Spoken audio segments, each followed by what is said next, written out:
Hey, welcome back to another video of Trading Basics. In this video, we are going to learn how to trade S&P 500 on Webull. To trade the S&P 500 on Webull, you can follow these steps. Find an S&P 500 ETF on Webull. Look up ETFs that track S&P 500 index, such as SYP, VOO, or IVV. These ETFs mirror the performance of the S&P 500. Analyze the ETF. Check performance history, dividend yields, and expense ratio to choose an ETF that suits your investment goal. After that, you can place an order. Click Trade and choose an order type.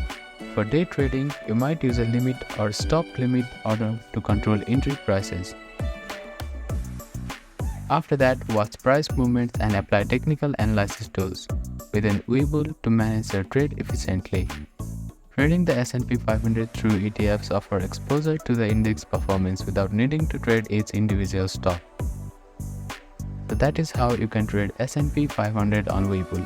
Thank you for watching this video. Please do not forget to like, share and subscribe to our channel and comment down if you have any queries.